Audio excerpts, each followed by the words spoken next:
नमस्कार आदाब, मैं हूं फिरोज अली और आप देख रहे हैं मेरे साथ हुकूमत एक्सप्रेस। लोकसभा चुनाव 2024 और नगर निकाय चुनाव से पहले ही एआईएमआईएम को एक बड़ा झटका लगा है। आपको बता दें, उत्तर प्रदेश के सचिव मुशीर तरीन ने एआईएमआईएम से इस्तीफा दे दिया है और इस्तीफा देने के बाद कई आरोप उन्होंने लगाए हैं। क्या आरोप हैं, इन्हीं को जानने के लिए आज हम मुशीर तरीन साहब के पास आए हैं और उनसे जानेंगे कि आखिर क्या कारण रहा। आपने एएमआईएम को संभल में सींचा भी और विधानसभा का आपने चुनाव भी लड़ा, आज उन्होंने पार्टी से इस्तीफा क्यों दिया? इसी को जानने के लिए मुशीर तरीन साहब के पास हम आए हैं। सबसे पहले मुशीर साहब, आपका बहुत बहुत स्वागत है हमारे चैनल हुकूमत एक्सप्रेस। शुक्रिया, शुक्रिया। मुशीर साहब, आपने विधानसभा का चुनाव लड़ा और अच्छे वोट भी लिए, एमआईएम में आपकी पकड़ अच्छी भी थी, लेकिन आखिर क्या कारण रहा आपने जो इस पार्टी को छोड़ दिया?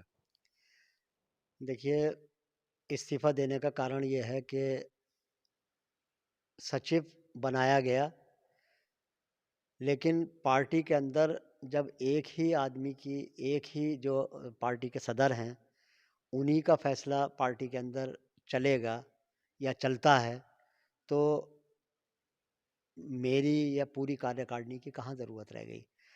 इस्तीफ़ा देने वालों में मैं ही नहीं हूँ, और भी बहुत लोग हैं। और अभी इस्तीफ़े की शुरुआत हुई है। अभी देखिए कौन-कौन इस्तीफ़े देंगे। और हालात पश्चिमी उत्तर प्रदेश के बहुत ही नाज़ुक हो चुके हैं। माहौल इतना ख़राब कर रखा है कि उत्तर प्रदेश सदर किसी से सीधे मुँह बात नहीं करते। किसी से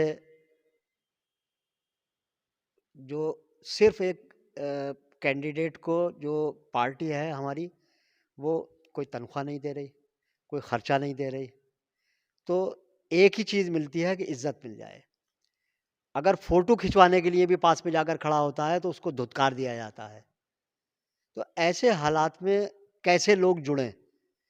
अगर वो खाने के लिए, नाश्ते के लिए कह रहा है तो उसको नाश्ते के नाम पे उसको धुतकार दिया जाता है। मुझे तो ऐसा लगता है कुछ ज़रूरत से ज़्यादा इज़्ज़त दे दी।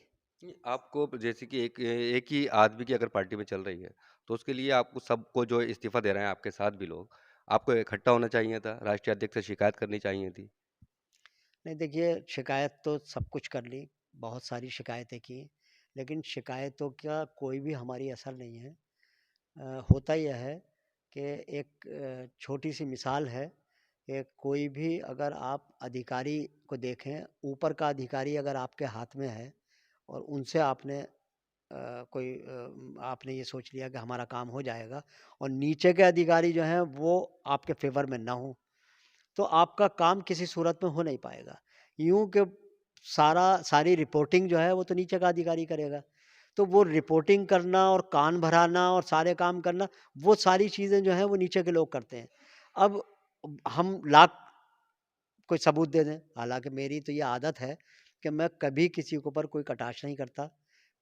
मुझसे मेरे साथ में अगर कोई गलत बिहेव करता है, तो मैं उसको गलत उसका जवाब देने की कोशिश नहीं करता। मेरी सोच ये है कि मैं कभी भी उसको उसका गलत जवाब नहीं दूँ। जो उसकी करनी उसके साथ, मेरी करनी मेरे साथ।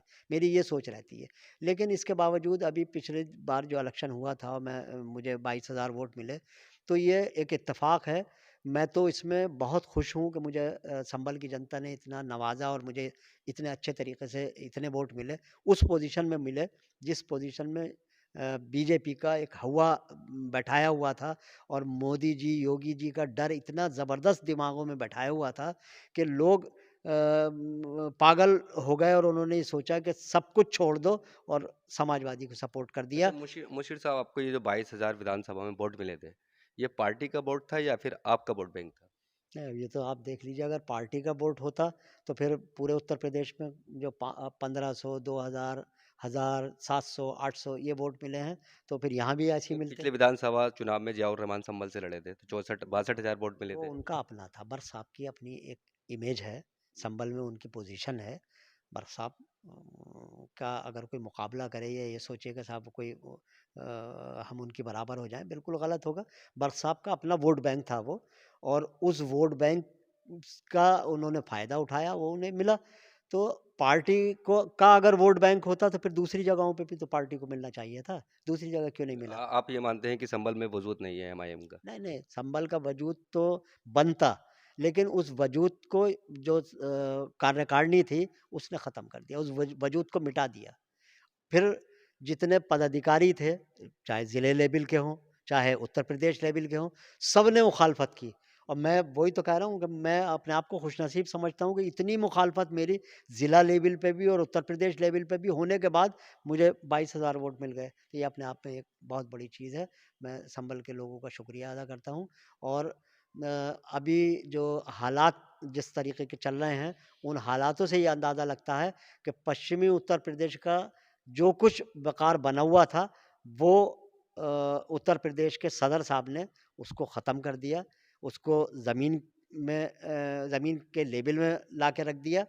और अगर अभी भी ऊपर के लोग जो हमारे हाई कमांड हैं, वो इस बात के ऊपर विचार नहीं करते हैं, तो पार्टी का वजूद उत्तर प्रदेश में ख़त्म हो जाएगा। अच्छा, आपने समाज सेवा से राजनीति शुरू की। अब राजनीति में रहेंगे या नहीं रहेंगे? अगर रहेंगे तो किस पार्टी को जॉइन करेंगे आप? नहीं, पार्टी देखिए, मैं राजनीति में उतर आया हूँ तो मैं रहूँगा। और मेरी नीयत ये है कि मैं समाज सेवी हूँ। समाज सेवा पॉलिटिक्स में रह के इंशाल्लाह मैं करूँगा। पार्टी मेरे लिए कोई अहमियत नहीं रखती। मैं खादिम हूँ, जनता का खिदमतगुज़ार हूँ और पॉलिटिक्स में रहूँगा, डंके की चोट पे रहूँगा, ना किसी से डर के राजनीति करूँगा, ना चोर उचक्कों वाली राजनीति करूँगा। ईमानदारी, लगन के साथ में काम करूँगा। और ये मेरी ख़्वाहिश है कि इंशाअल्लाह अगर मुझे कभी कुछ अल्लाह ने बनाया और मुझे मौका मिला, तो मैं ये साबित करना चाहता हूँ और अल्लाह की ज़ात के ऊपर भरोसा रखता हूँ कि मैं उसमें सही साबित हूँ कि ईमानदारी और सच्चाई के साथ में सियासत करके मैं इंशाअल्लाह एक नमूने के तौर पे दिखाऊँगा। पार्टी का नाम नहीं बताया कि किस पार्टी में आप नहीं, जाएँगे? पार्टी का देखिए, अभी अभी कोई हालात जो है मैं नहीं बता सकता कि किस पार्टी में जाएँगे, लेकिन ये कि या छोड़ेंगे, ये भी अभी कुछ नहीं पता। तो ये वक़्त बताएगा। ये कथित तौर पर संभल में जनता के बीच ये कहा जा रहा है कि शहजाद खां के करीबी हैं आप। तो शहजाद खां आम आदमी पार्टी में पहुँचे हैं, आप भी वहाँ जाने की संभावना है आपकी, ऐसा कथित तौर पर कहा जा रहा है। नहीं, नहीं, देखिए, वो शहज़ाद अपने दिल का मालिक हैं। उनका जो फ़ैसला है वो उन्होंने किया। मेरा फ़ैसला मैं करूँगा। मैं शहज़ाद खां के कहने से या किसी और के कहने से मैं नहीं करूँगा। मेरा अपना भविष्य है, मेरी अपनी सोच है। मैं किसी के कहने से नहीं जाऊँगा। मेरी अपने मुझे जहाँ इज़्ज़त मिलेगी, मुझे इज़्ज़त का मैं भूखा हूँ। मैं ये नहीं चाहता कि जहाँ इज़्ज़त नहीं हो, वहाँ मैं जाने की कोशिश नहीं करूँगा। दूसरी चीज़ ये है कि मुझे करनी है खिदमत। और जहाँ मुझे खिदमत का मौका अच्छा मिलेगा, मैं उस जगह जाने की कोशिश मुशीर करूँगा। साहब, निकाय चुनाव भी नगर निकाय चुनाव भी करीब हैं। ऐसे में किसके साथ जाएँगे आप? किसको अपना समर्थन देंगे? कौन कैंडिडेट होता है अभी ये क्लियर हो जाए, तभी तो फैसला किया जाएगा। अभी कैंडिडेट ही क्लियर नहीं है। अभी तो पता नहीं 25 हैं, 30 हैं, कितने कैंडिडेट्स हैं। तो अब ये वक़्त के ऊपर जो क्लियर होगा, क्लियर तस्वीर होने के बाद में अंदाज़ा होगा कि किसको सपोर्ट करना है। अच्छा, ओवैसी जी कहते हैं कि भाई पार्टी मत छोड़ो और शौकत जी को हटा दिया जाता है। तो फिर क्या करेंगे आप? नहीं तो सोचा जाएगा। सोचा जाए। हाँ, बिल्कुल। अभी आपने पार्टी नहीं छोड़ी है, पद छोड़ा है। जी, बिल्कुल, पद छोड़ा है। ये थे मुशीर तरीन साहब जो कि बता रहे थे कि अपना पद छोड़ने का क्या कारण था। शौकत अली से नाराज़ हैं और जिला कार्यकारिणी में कहीं न कहीं कोई खामियां हैं, उसी को लेकर के इन्होंने अपने पद से इस्तीफा दिया है। मैं फिरोज़ अली, हुकूमत एक्सप्रेस के लिए संभल।